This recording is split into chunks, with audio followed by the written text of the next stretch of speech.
Let's go back to the early 2000s. Canada will not participate.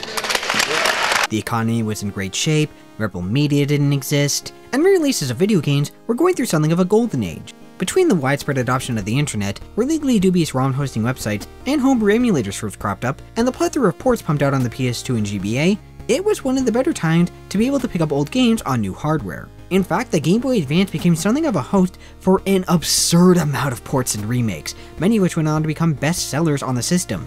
Of the 20 best-selling games on the Game Boy Advance, half of them are repackaging an older game like Yoshi's Island. It was during this period where a not uncommon sight was seeing a new game in a long-running series include an older entry on its disc or cartridge for free, usually after fulfilling certain conditions like beating the game or playing for a certain number of hours. 2004's Metroid Zero Mission was notable for its inclusion of the original Metroid, a bit odd since Nintendo decided to sell the original Metroid on the Game Boy Advance as a standalone release under its NES Classic lineup a few months after Metroid Zero Mission was released, and charged people actual money for a game they could get for the same, if not lower price, that boasted a superior remake in addition to the original, but we'll get back to that dilemma in a moment. Likewise, Metal Gear Solid 3 Subsistence became the first opportunity for Western players to experience the MSX original and its sequel Solid Snake outside of emulation, so they weren't always games which previously made worldwide splashes, nor was reserving a spot for an older relative relegated to sequels or remakes. One would be remiss for failing to mention the many NES games packed into Animal Crossing, or Mario & Luigi Superstar Saga's strange inclusion of the original Mario Bros. Arcade game. Well, original. While the gameplay was largely left untouched, this version of the Mario Bros. Arcade game utilized sprite work from and in line with the Super Mario Advance series. Honestly, the strangest part about this was that this was the 5th time Nintendo had done this on the Game Boy Advance, having previously included it in every one of the Super Mario Advance games, which themselves were re-releases of older ports featured on Super Mario Bros. All-Stars. Honestly, it's kind of a shame that we never got this sort of facelift for other Nintendo arcade releases throughout the Super Mario Advance series and Mario & Luigi Superstar Saga, especially considering how obscure some of the releases are. Remember Monkey Magic? Of course you don't. I don't remember Monkey Magic. I only learned about it because I was doing this video. As great as all these remakes, reimagining, and re-releases were, for the purposes of accessibility, for exposing classic games to a new audience, there was an unintended and unforeseen side effect for this trend, at least when it came to those that included another title. While it wasn't universal, a fair number of these became viewed less as an original work of art with some wonderful bonuses, and more as a cheap means of being able to add a classic to one's shelf without breaking the bank, with little regard for the original games which were featured with said classic. And to be clear, it's good that these games were included together to begin with, especially in retrospect. In 2017, Nintendo released a remake of Metroid 2, The Return of Samus, developed by Mercury Steam, the same folks responsible for arguably the worst Castlevania game ever, which was a huge red flag at the time, but not as enormous as the one that was raised when Nintendo announced that the original Metroid 2 would only be included as a pre-order bonus, and only for the special edition that was released in Europe for that matter. And technically the original Metroid 2 isn't even on Samus Returns cartridge. All the special edition did was provide you with a download code to be redeemed on the eShop, which, well, if you're buying the game used, or you happen to live in an area where access to the internet is unreliable, which is still a problem in certain parts of Europe, well, it's basically useless to you. Hate pre-order bonuses so much. See also the Castle of Illusion remake that everybody seems to forget about. Anyone who pre-ordered that game was able to download the original Genesis game. Everyone else, they got nothing! This issue is itself a byproduct of the rarity that are re-releases on recent consoles. It's no wonder that people will snatch up these double features when it's the only alternative to buying an expensive copy, at least the only one that doesn't get into legally gray areas. That said, unintentional or not, this mindset of a game being more valuable due to its bonuses rather than the original content does a disservice to the original games that a given classic came with. It's often forgotten just how good some of the games that they were locked in ended up being. Metroid Zero Mission is a fantastic game in its own right, a perfectly polished package that's a contender for the best 2D Metroid, if not the best Metroid game of all time. It's similar to how, at the time, people legitimately picked up a copy of Dragon Quest VIII for its inclusion of a demo of Final Fantasy XII rather than for the game itself, overlooking one of the best entries in that particular series in favor of a small taste of another game. One of those oft-overlooked masterpieces was a little game called Panzer Dragoon Orta.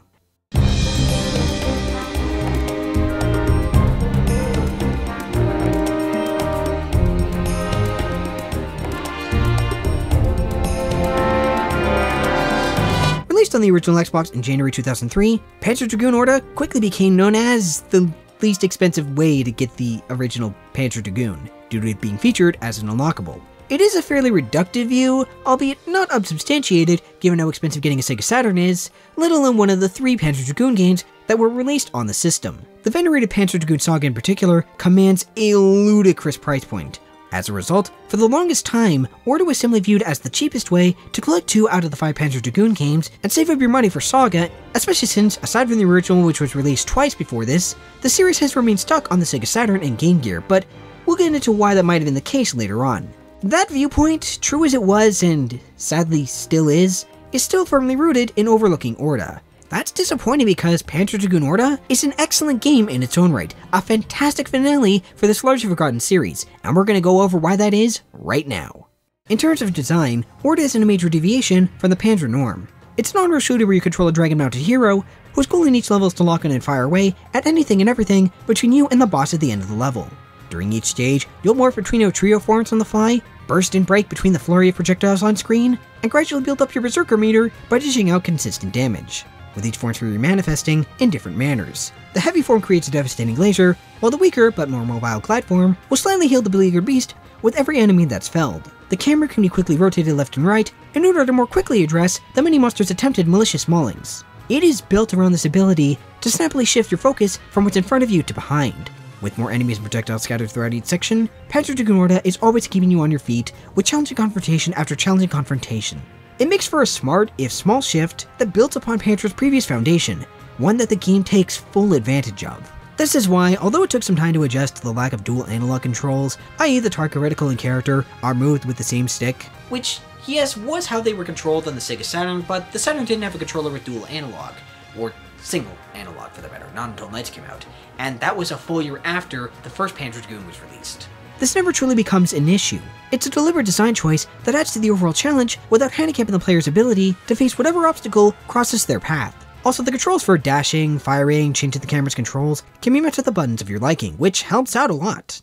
The challenge comes not necessarily from what's thrown at you in a given level, so much as choosing what to focus on. You can avoid all the major environmental obstacles if you decide to ignore the grunts and merely focus on flying around whatever crosses your front, but doing so results in a lower score and decreases the likelihood of grabbing that valuable experience to level up your dragon's forms. Not to mention it makes it more likely that you're going to get hit by a stray projectile. Conversely, while shifting Orta's viewing angle, in order to tag every enemy, makes dodging projectiles and foes alike a straightforward solution to the immediate threat they pose, the brief visage that a new perspective provides often results in obscuring those very same obstacles, increasing the chance that you run into a protruding cliff or vine. It's an unorthodox approach to difficulty, but it works because of how carefully crafted each level is around the character's mobility and abilities. Panzer Dragoon has always had this deceptively simple design that belies its true mechanical depth, but Orta takes it to a new level. It is an exceptionally deep game that expects you to learn the ins and outs of how each dragon works, how quickly they can move, how many times they can halt or dash, how many shots they can fire, in order to figure out when to use which one, and when to swap between them. Need to take out a lot of enemies? Go for normal. Trying to take out a boss as quickly as you can? Lock on with maximum power! The levels have a firm understanding of each form's movement, like how many times they can burst or break, creating some truly exhilarating scenarios for you to play around with them. One of the earliest discoveries you'll make is how disjointed the hitboxes are for dashing. You'll remain safe while you do so in most circumstances, but any nearby enemy or projectile is obliterated, which makes for a reliable way of plowing through an onslaught of foes and whatever they're firing at you. It's really useful for clearing a screen. Likewise, the lock-on shots that the normal and heavy forms fire have defensive utility by neutralizing enemy projectiles in their way, making it all the more important to choose which enemies you lock onto before letting loose an attack. As limited as your options may appear, Orta provides you the right tools to handle any scenario the game throws at you from the get-go. And it feels like there was an enemy placed in a cheap place that you won't discover until it's too late due to a terrible camera, mostly thanks to the thoughtful UI, making you aware of which angle they're coming from. It's the kind of game that shouldn't work with the parts it's packing, but it puts them together with such aplomb that there's no other way to describe its execution but masterful. It is the epitome of tough but doable, the type of terrifically tinkered difficulty that leaves you feeling that you can get past a particularly tricky screen or boss fight if you just give it one more go. Speaking of the bosses, they have a slight deviation when it comes to camera rotation, where changing your angle is done by braking or dashing, but the same principle of being built around Orta's outstanding movement remains. They take great advantage of the shifting perspective, of the need to focus on paying attention to your surroundings, and adjusting to emerging threats on the fly. Pun not intended. The game does start to run out of steam near the end. the penultimate chapter being little more than a recycled boss fight, and the subsequent dash to the climactic clash with the final boss gives the impression that the developers had to cut corners in order to finish the game on schedule. That said, it is a journey well worth seeing through to the end, if only for the catharsis that comes from overcoming the titanic trial that is beating the final boss. While the main campaign is short, clocking in at less than 6 hours, it boasts a healthy amount of content and equally lively level of replay value. Between the branching paths encouraging you to give the game a second go, and the many unlockable sub-scenarios that shake up how your dragon moves and fires, Orta is a beef-filled package of a game well before you remember that you can unlock the original Panzer Dragoon after you beat the game or play it for at least 5 hours. Presentation-wise, the game's strong visual design, good as it looked for the time, can only carry those ancient textures so far. It falls squarely into the category of looks pretty for an original Xbox game. At the very least, it runs smooth, there's nary a moment of slowdown to be found in its frantic action. The soundtrack, on the other hand, is great, an ambient brimming showcase that captures that epic scale of the adventure and pumps you up for those boss fights. If there's any major criticism to be found with Orta, it's that its story is impenetrable, hence why it's taken this long to even bring it up. Credit where it's due, it has a strong opening. A young girl is found chained up in a prison cell, while the Empire, that's what the game calls them, just the Empire, unleashes a platoon of dragons to find her. After discovering the cell she's locked in, soldiers break open a prison before a dragon comes to her defense, and the two of them escape. This is an intriguing setup that gets the player's attention. It makes them ask questions like, just who is this girl? Why was she imprisoned? What reason does the Empire have to stick some hostile dragons on her? Where did this dragon, which doesn't look anything like the ones that the Empire has, come from, and why did it decide to save her? This prison escape leads into an exhilarating premiere of a level, and a narrative that goes places. And by places, I mean all over the bloody map. Orta has so many interesting ideas that it tosses out from chapter to chapter. A character study into a person going through an existential crisis, an exploration of the relationship between humanity and animals, and the continuous destruction caused by the ever-advancing fields, a pursuit in military technology, to say nothing of the regimes that wield them, among the multitude of other topics that Orta is all too eager to tackle. Any one of these could have made for a great story, but Orta just cannot focus. While Orta's many mechanics come together as a layered cake covered in a chocolatey coating of challenge icing, the narrative is a mixture of multiple spices stirred into a single pot, none of which come together to create anything cohesive, collapsing into the sheer weight of everything that's being thrown in with absolutely no foundation to support it. At its best, some of the shakeups are complemented by unique visuals. At its worst, it is an ineptly told tale that picks up a new subject just as quickly as it drops an old one. It also suffers from a bad case of show don't tell. Chapters are interlaced with dialogue that, more often than not, simply regurgitates what you've already learned about. The worst of these is the one following a cutscene of Orta and her dragon falling into a snowy field. As the titular protagonist Orta approaches the dragon, you notice how much, with its scales falling off, damage that it's taken trying to protect you, and how determined it is to keep going despite all the pain it's no doubt in, and will be exacerbated during the rest of their travels. It's a very effective cutscene that leaves you empathizing for the poor creature, while also witnessing the culmination of the relationship, leaving you hopeful that, somehow, things will work out alright for the two of them, in spite of all the hardship that's been thrust upon them. And if you didn't, well, the game decides to explain this point by point. It's almost like the writers didn't respect the player's ability to think about the story that they're presenting, which speaks to how scattershot and unfocused the plot ends up being by the end. Still, bewildering as the majority of storytelling choices may be, that doesn't make Panzer Dragoon Orta any less sublime a send-off. Which makes it all the more egregious that much like the rest of the Panzer Dragoon series, it's not exactly an easy game to pick up and play. In Orta's case, the title never saw a release on the PlayStation 2 or GameCube.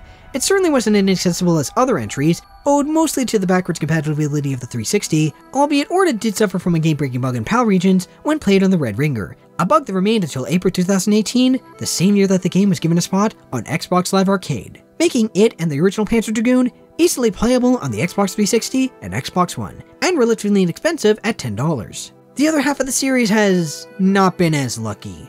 Sega has openly admitted to losing the code for Panzer Dragoon Saga, making a re-release next to impossible. While they've never clarified if that was also the case for its why, the two have remained exclusive for the Sega Saturn, while the sole portable entry shares that same fate on the Sega Game Gear. Or at least, that was the case until very recently. Whether due to unexpectedly strong performance from Orta's re-release on Xbox Live, or a completely unrelated factor, Sega has announced that the first two Panzer Dragoon games are going to be given a remaster by Forever Entertainment. Details are light, and it's unlikely that Saga will be given the same treatment, but while Forever's track record is a bit concerning, it does leave one eagerly anticipating what's in store for this spectacular series should the two spec'd up Sega shooters sport a successful revival come later this year. Hopefully, we'll get some sort of new release for Panzer Dragoon Mini as well, if only to show Sega that there's enough demand for them to remake Panzer Dragoon Saga from scratch. In any case, thank you once again for joining me in the second of this 3-part series on video game preservation. Tune in next time as we conclude this trilogy by talking about the type of video games that doesn't normally get covered when it comes to video game preservation. Licensed video games.